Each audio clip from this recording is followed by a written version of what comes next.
جس چہرے پر ہمہ وقت دکھوں کی پرچھائیاں سایہ فگن رہتی تھی، آج اسی چہرے کو خوشیوں نے رنگ و روپ دے کر نکھار دیا تھا۔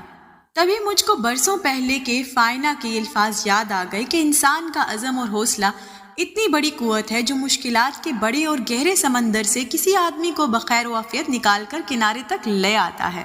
فائنہ میری پڑوسن تھی، ہمارا بچپن ساتھ گزرا تھا۔ کلاس فیلو ہونے کے سبب اس کی بہنوں کی نسبت میری اس سے زیادہ دوستی تھی۔ یہ 3 بہنیں تھیں، ان کا کوئی بھائی نہ تھا۔ ناصرہ اور کیسرا کی شادیاں ہو چکی تھی، جبکہ چھوٹی ہونے کے سبب فائنہ ابھی غیر شادی شدہ تھی۔ اب بیوہ ماں کو فائنہ کی شادی کی فکر کھائی جاتی تھی۔ وہ ناصرہ اور کیسرا سے کہتی تھی کہ تم لوگ اب چھوٹے کی فکر کرو تاکہ میرے سر سے بوجھ اترے۔ ایک روز ناصرہ نے ماں کو خوشخبری سنائی، رشتے کے ایک دیور نے اس کے ذمہ لگایا کہ اپنے خاندان سے کوئی لڑکی اس کے لیے تلاش کرے۔ ناصرہ نے علیم سے فائنہ کا ذکر کیا اور یہ بھی کہا کہ تم امی کے گھر چل کر ایک نظر میری بہن کو دیکھ لو۔ مجھے لڑکی دیکھنے کی ضرورت نہیں، وہ امی دیکھ لیں گی۔ آپ کی بہن آپ کے جیسی ہی ہوں گی۔ ہاں میرے جیسی ہی ہیں، ناصرہ نے کہا۔ پھر تو ٹھیک ہے بھابھی، مجھے آپ جیسی ہی شریک حیات چاہیے۔ ناصرہ کی میرے جیسی کہنے سے مراد عادات و اطوار اور سلیقہ شعاری تھی، جبکہ علیم کا مطلب صورت و شکل سے تھا، اور صورت و شکل میں تو ناصرہ محض خوبصورت نہیں بلکہ لاکھوں میں ایک تھی۔ بس وہ سمجھا جیسی حسین ناصرہ ہے اس کی بہن فائنہ بھی ویسی ہی ہوگی۔ علیم کے ہاں خود لڑکی دیکھنے کا رواج نہ تھا، مائیں ہی لڑکی دیکھتی اور پسند کرتی تھی۔ سو علیم کی ماں ناصرہ کے ساتھ اس کی والدہ کے گھر آئی اور فائنہ کو دیکھتے ہی پسند کر لیا۔ ماں صرف خوبصورتی نہیں دیکھتی، جس کو بہو بنانا ہو وہ اس میں اور بھی گن دیکھتی ہیں۔ جب فائنہ سے بات کی تو علیم کی امی کو اس میں طریقہ، تمیز، اچھا اخلاق، غرض اور بھی گن نظر آئے، سو انہوں نے ہاں کر دی۔ بیٹے کو بھی خوشخبری سنا دی کہ مجھ کو ناصرہ کی بہن پسند آئی ہے۔ فائنہ کی تعریف بھی کی۔ علیم خوش تھا کہ اس کی شادی ناصرہ بھابھی کی بہن سے ہو رہی ہے۔ ناصرہ حسین ہونے کے ساتھ اچھا جہیز لے کر آئی تھی، کیونکہ اس کے والد نے کافی روپیہ اور جائیداد چھوڑی تھی۔ سسرال میں اس کی عزت تھی۔ حسن اور دولت بہت سے عیب چھپا دیتے ہیں۔ بے شک دولت مند لڑکی سلیقہ شعار نہ ہو تو گزارا ہو جاتا ہے، لیکن ناصرہ تو سلیقہ شعار بھی تھی اور سادگی پسند بھی۔ اس کی مثالی کامیابی ازواجی زندگی سے متاثر ہو کر ہی علیم کی ماں نے فائنہ کو بہو بنانے کا سوچا تھا۔ معلوم نہ تھا کہ ناصرہ اور کیسرا جہاں خوبصورت ہیں وہاں ان کی چھوٹی بہن فائنہ معمولی شکل و صورت اور سانولے رنگ کی ہے۔ وہ کسی طور پر اپنی بہنوں کا مقابلہ نہیں کر سکتی تھی، البتہ سیرت میں ان سے کئی زیادہ تھی۔ بہرحال 2-4 بار کے آنے جانے سے حلیم کی والدہ کو تسلی ہو گئی کہ اس نے ٹھیک لڑکی کا انتخاب کیا ہے۔ کچھ دنوں بعد شادی کی تاریخ طے کر دی گئی۔ چٹ منگنی پٹ بیاہ والی بات ہو گئی، مگر شادی کی رات جو ارمانوں اور خوشیوں کی رات ہوتی ہے، سو فائنہ نے بھی اس رات کے بارے میں سپنے دیکھ رکھے تھے، مگر اس کے سارے سپنے چکنا چور ہو گئے۔ علیم نے گھونگھٹ اٹھاتے ہی پہلا سوال یہ کیا، کیا تم بھابھی ناصرہ کی بہن ہو؟ تم ان کے جیسی تو نہیں؟ تبھی فائنہ نے سوالیہ نظروں سے دولہا کو دیکھا۔ وہ تو بہت خوبصورت ہیں، ان کی رنگت تو سرخ و سفید ہے اور تم ان کا الٹ ہو۔ کیا بہنوں کی شکل و صورت میں اتنا تضاد بھی ہوتا ہے؟ دولہا کے اس سوال سے فائنہ کے نازک دل کو دھچکا لگا، وہ ضبط کر گئی۔ علیم نے اس پر بس نہ کیا، کہنے لگا، پتہ نہیں میری ماں کو مجھ سے کیا دشمنی تھی، میں سوچ بھی نہیں سکتا تھا کہ وہ میرے لیے ایسی بیوی منتخب کریں گی۔ میں تمہارے ساتھ نہیں رہ سکتا، میرا تمہارا گزارا مشکل ہے۔ گویا کہ پہلی نظر ہی دیکھ کر اس نے نہ صرف اپنی شریک حیات کو رد کر دی بلکہ اپنی دلہن پر الفاظ کے پتھروں کی برسات کر دی۔ فائنہ گنگ بیٹھی سن رہی تھی۔ کچھ دیر پہلے وہ جو خواب دیکھ رہی تھی سارے کانچ کے ٹکڑے ثابت ہوئے، ایسے ٹوٹ کر بکھرے کہ ان کے ٹکڑے بھی ملنا مشکل ہو گئے۔ ضبط کی 1000 کوشش کے باوجود آنسو اس کی آنکھوں سے بہہ نکلے اور سارے خواب قطرہ قطرہ اشکوں کی شکل میں ٹپکنے لگے۔ وہ خاموشی سے یہ خزانہ لٹا رہی تھی اور علیم کی زبان کسی زہریلے ناک کی طرح اپنا کام کر رہی تھی۔ اس کی صورت پر فکرے اور اس کی رنگت پر طنز کے تیر فائنہ کی روح تک کو زخمی کر رہے تھے۔ تبھی وہ پھٹ پڑی تو بجائے اس کی دل جوئی کرنے کے وہ اٹھ کر کمرے سے باہر چلا گیا، اور فائنہ ساری رات ارمانوں کی کانٹوں بھری سیج پر تنہا بیٹھی سسکتی رہ گئی۔ بغیر کسی قصور اور گناہ کے وہ ذہنی اذیت کی سولی پر چڑھا دی گئی تھی۔ صبح ہونے سے پہلے وہ کمرہ میں واپس آ گیا تاکہ کسی کے جاگ جانے سے قبل اپنی دلہن کے پاس موجود ہو اور کوئی اسے غلط نہ سمجھ لے۔ دوسرے دن ولیمہ تھا اور سب نے ہنس ہنس کر باتیں کر رہے تھے جیسے رات کچھ ہوا ہی نہیں۔ فائنہ سوچتی رہ گئی کہ مرد اتنے ظالم اور سفاک بھی ہوتے ہیں کیا؟ میری زندگی تباہ کر کے میرے ارمانوں کا گلا گھونٹ کر وہ کس طرح چہرے پر مسکراہٹ سجائے ہوئے ہیں اور سب سے ہنس ہنس کر مل رہا ہے۔ 1 مہینہ خاموشی سے گزر گیا۔ فائنہ بہت بہادر لڑکی تھی، اس نے ہر طرح سے حالات کا مقابلہ بڑی سمجھداری سے کرنے کی ٹھان لی تھی۔ لیکن ساس نے محسوس کر لیا کہ کوئی گڑبڑ ضرور ہے۔ اس نے بہو سے پوچھا، تم لوگ کھچے کھچے کیوں رہتے ہو؟ یہ سوال آپ اپنے بیٹے سے پوچھ لیں، فائنہ نے جواب دیا۔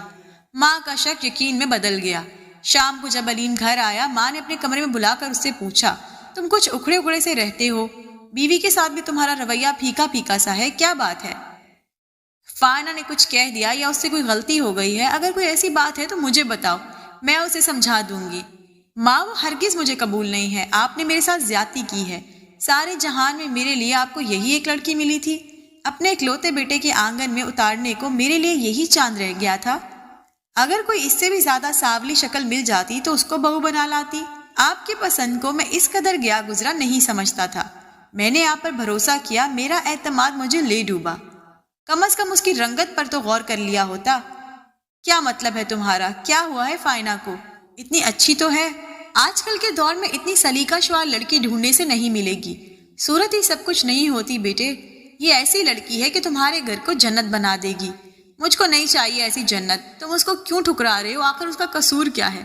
میرا کیا قصور ہے؟ میں تو ناصرہ بھابھی کو اپنا آئیڈیل مانتا تھا، مجھ کو کیا خبر تھی کہ ان کی سگی بہن اتنی گئی گزری ہوگی۔ میں اس کالی کلوٹی کے ساتھ کیسے گزارا کروں؟ اسے دیکھ کر میرا دل ہی خوش نہیں ہوتا تو میں کیا کروں؟ اس میں تو ناصرہ بھابھی کے جیسی ایک بھی ادا نہیں ہے۔ یہ تو عجیب ہی چیز ہے، مٹی کے مادھو جیسی، اس کو نہیں رکھ سکتا، میں اسے طلاق دے دوں گا۔ بیٹے کے منہ سے یہ الفاظ سن کر علیم کی ماں سکتے میں آ گئی۔ خبردار علیم، جو طلاق کا نام بھی لیا، ہمارے خاندان میں آج تک ایسا نہیں ہوا۔ جس سے شادی ہو گئی نباہ کیا، تم کو بھی اپنے خاندان کے رواجوں کی حفاظت کرنا ہوگی۔ اگر ہمارے خاندان میں طلاق نہیں ہوتی تو خود سنبھالیے اپنی اس بہو کو، میں یہاں سے چلا جاؤں گا، رہیں آپ خود اپنی اس خوبصورت بہو کے ساتھ۔ یہ کہہ کر علیم اپنے کمرے میں چلا گیا۔ جب اس نے گھر چھوڑ جانے کی دھمکی دی تو ماں پریشان ہو گئی۔ انہی بیٹوں کے سہارے بیوگی کاٹ رہی تھی، دوسری شادی کا بھی نہیں سوچا۔ وہ خاموش رہ گئی، سوائے دعا کے کیا چارہ تھا کہ خدا علیم کو ہدایت دے اور اس کے دل میں فائنہ کے لیے محبت پیدا کرے۔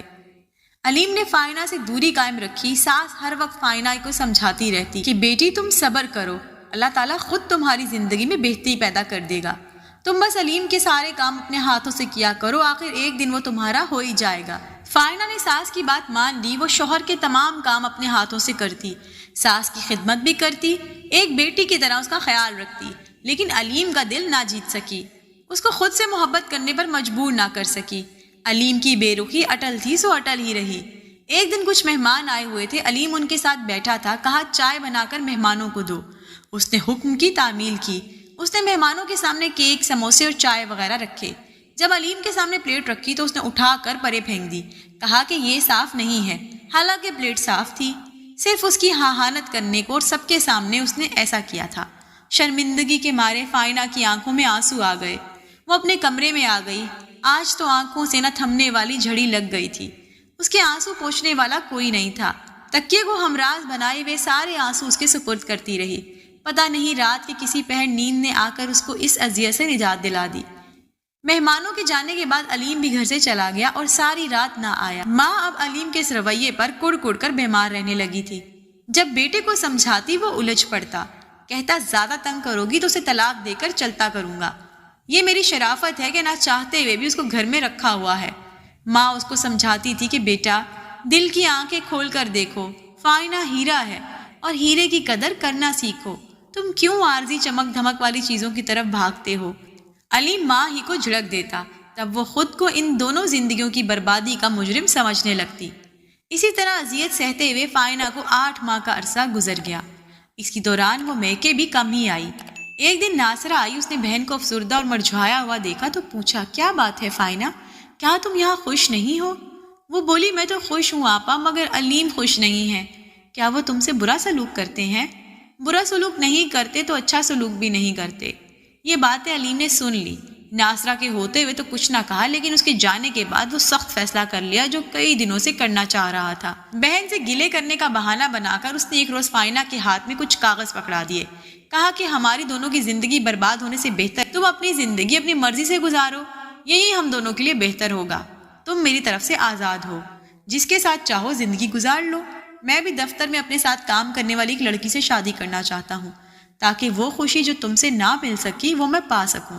فائنہ اپنی بربادی کا کاغذ لیے کھڑی تھی، اس نے ساس سے کہا اب آپ مجھے مزید صبر کی تلقین مت کرنا، علیم نے میرے بارے میں تفصیل سے فیصلہ کر دیا ہے، برائے مہربانی آپ مجھے میکے چھوڑ آئیں۔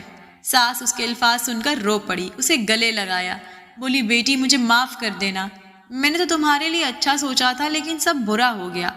ساس نے دعائیں دے کر اس بد نصیب لڑکی کو بلاخر رخصت کر دیا۔ فائنہ روتی ہوئی ماں کے دروازے پر واپس آ گئی۔ جب ماں نے اس کے ہاتھ میں طلاق کے کاغذات دیکھے تو کوہرام مچ گیا۔ بجائے علیم کو برا بھلا کہنے کے دونوں بہنوں نے اسے ہی دوش دیا، برا بھلا کہا، قصوروار ٹھہرایا کہ تمہارا ہی رویہ صحیح نہ رہا ہوگا جو تمہارے شوہر نے اتنا بڑا قدم اٹھا لیا۔ اس نے تو چاہت سے شادی کی تھی، وہ خاموشی سے سب کی باتیں سنتی اور سوچ رہی تھی کہ یہ اذیت قابل برداشت ہے جو اپنوں سے مل رہی ہے، یا وہ اذیت کا سمندر کہ جس کو میں پار کر کے آئی ہوں۔ کسی نے اس کو گلے نہ لگایا اور نہ تسلی دی۔ شام کو میں اس کے گھر گئی تو مجھ سے گلے لگ کر پھوٹ پھوٹ کر روئی، اس کے ضبط کے سارے بندھن ٹوٹ گئے۔ میں اس کو تسلی کیا دیتی کہ وہ خود مجھ سے زیادہ سمجھدار اور حوصلہ مند تھی۔ میں ان دنوں ایک سلائی سینٹر میں ٹریننگ لے رہی تھی، اس نے میرے ساتھ سینٹر میں داخلہ لے لیا، حالانکہ اس کو یہاں داخلہ لینے کی ضرورت نہ تھی، وہ بہت اچھی سلائی پہلے سے جانتی تھی۔ ٹیچر اس کے ہاتھ کی سلائی دیکھ کر دنگ رہ جاتی تھی۔ فائنہ مجھ سے کہتی تھی کہ مجھ کو صورت کی وجہ سے ٹھکرایا گیا، تم دیکھ لینا میں ثابت کر کے دکھاؤں گی کہ بدصورت لوگ بھی اچھی زندگی گزار سکتے ہیں۔ میں یہ بتا کر رہوں گی کہ خوبصورتی اتنی اہم چیز نہیں ہوتی جتنی خوبصورتی ہوتی ہے۔ فائنہ نے ڈپلومہ مکمل کر لیا۔ میں اس لڑکی کے مضبوط اعصاب اور ہمت کی داد دیتی ہوں۔ اس نے ایف اے کے بعد پڑھائی چھوڑ دی تھی، تعلیم مکمل کی، آئی ٹی کا کورس کیا اور ساتھ ہی اپنا بوتیک بھی شروع کر دیا۔ جلد ہی اس کے بوتیک کی شہرت ہو گئی۔ ہمارے محلے کا ایک نوجوان منور کینیڈا سے آیا ہوا تھا، اس نے بوتیک کی شہرت سنی تو اپنی خالہ سے کہا کہ مجھ کو فائنہ کا کام دیکھنا ہے۔ جب اس کے بوتیک کے کپڑے دیکھے تو آرڈر پر کچھ گارمنٹ بنوائے اور وہ ان کو کینیڈا لے گیا جہاں اس کا بزنس تھا۔ وہاں ان کپڑوں کو خوب پذیرائی ملی۔ منور نے فائنہ کو مزید آرڈر دے کر بہت سے گارمنٹ حسب منشا بنوائے۔ اس شخص کی قسمت کھل گئی، اس کا بزنس چل پڑا۔ بہت منافع پر فائنہ کے بنائے ہوئے لباس وہاں بکتے تھے اور بے حد پسند کیے جاتے تھے۔ اس بار وہ آیا تو اس نے فائنہ کو شادی کی آفر کر دی، جس کو اس نے قبول کر لیا۔ منور سے شادی کر کے وہ کینیڈا چلی گئی۔ وہ 6 سال بعد پاکستان آئی، مجھ سے ملی تو میں اس کو خوش دیکھ کر نہال ہو گئی۔ اس کا شوہر اس سے بہت پیار کرتا ہے۔ آج فائنہ کے پاس کسی شے کی کمی نہیں ہے۔ سچ ہے کہ ہیرے کی قدر جوہری ہی جانتے ہیں۔ فائنہ کے تعاون سے منور کا بزنس ترقی کر چکا ہے، دونوں خوش و خرم زندگی گزار رہے ہیں۔ اس نے یہ ثابت کر دیا کہ انسان تدبیر کرے اور ہمت نہ ہارے تو وہ اپنی منزل پا سکتا ہے۔ اگر آپ کو ہماری سٹوری اچھی لگی ہو تو لائک اور شیئر ضرور کریں۔ شکریہ۔